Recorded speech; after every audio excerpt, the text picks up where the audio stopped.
Alors, dans cette vidéo, on va travailler la notion de réciproque. Alors, je vais commencer par vous présenter la notion de réciproque dans un contexte. Alors, si on regarde ici, je vous ai mis une formule, en fait, ici, qui permet de convertir les degrés Fahrenheit en degrés Celsius. Alors, ma variable indépendante, c'est F, et ma variable dépendante, c'est les degrés Celsius. Alors, si par exemple, je vous demande de convertir 100 degrés Fahrenheit en degrés Celsius, ça devient assez facile puisque j'ai juste à dire mes degrés Celsius, c'est égal à 5 neuvièmes multiplié. Les degrés Fahrenheit, je sais que c'est 100 degrés Fahrenheit, moins 32. Et je n'ai qu'à prendre ma calculatrice et effectuer le calcul. Ça devrait vous donner environ 37,7 degrés Celsius. Donc, extrêmement facile à faire. Maintenant, si je vous demandais plutôt de transformer des degrés Celsius en degrés Fahrenheit. Alors, si je vous demandais la formule permettant de convertir une température exprimée cette fois-ci en degrés Celsius, la convertir en degrés Fahrenheit. Alors, si on remarque, à ce moment-là, notre variable indépendante devient C et notre variable dépendante devient F. Parce que maintenant, ce que je connais en premier, c'est la température en degrés Celsius et ce que je veux connaître, c'est la température en degrés Fahrenheit. Alors, si je vous demande une température de 32 degrés Celsius, effectivement, je pourrais le faire. Je pourrais faire de l'algèbre ici. Mais si je trouve la formule, ce que nous allons faire en premier.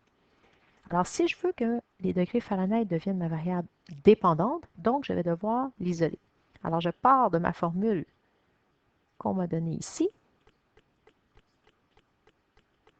Et ce que je vais faire, c'est que je vais isoler mes degrés Fahrenheit. Alors, je vais commencer par multiplier par 9 et diviser par 5. Donc, ça va me faire 9 cinquièmes multiplié par la température en degrés Celsius, plus 32.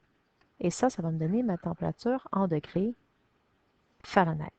Maintenant que j'ai cette formule-là, eh bien, répondre à la question ici, ça devient très facile. Alors, je n'ai qu'à remplacer. Donc, j'ai 9 cinquièmes multiplié par ma température en degrés Celsius qui est 32, plus 32. Et ça va me donner ma température en degrés Celsius.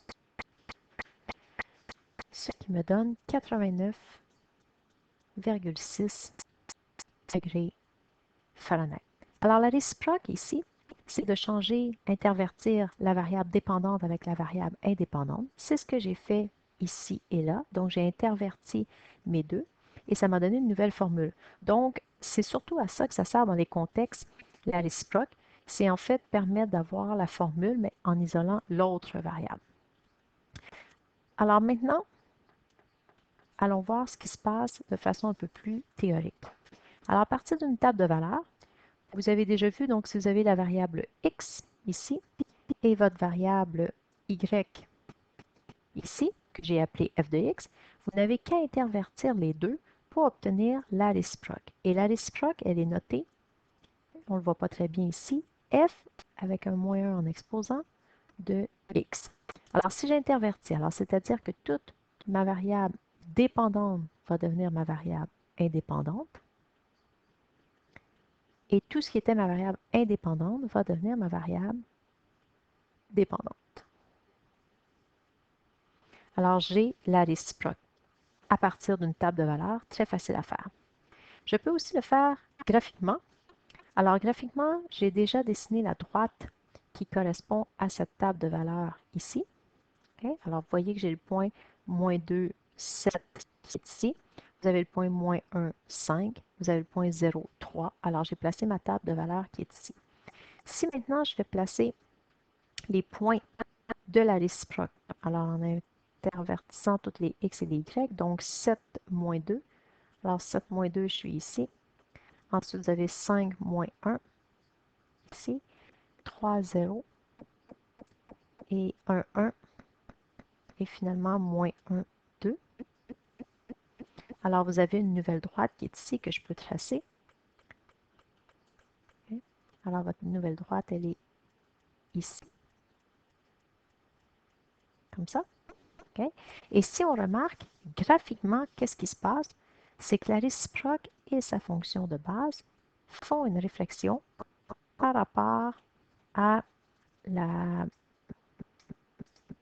bisectrice des cadrans 1 et 3. Alors, la droite d'équation y égale à x, c'est la bisectrice des cadrans 1 et 3, et je vois bien que la fonction de base ainsi que sa réciproque sont symétriques par rapport à cette droite-là. Alors ça, maintenant, c'est graphique. Alors, on a vu à partir d'une table de valeur, on a vu graphiquement. Voyons maintenant ce qui se passe lorsqu'on le fait à partir de la règle. Alors, on a la fonction ici.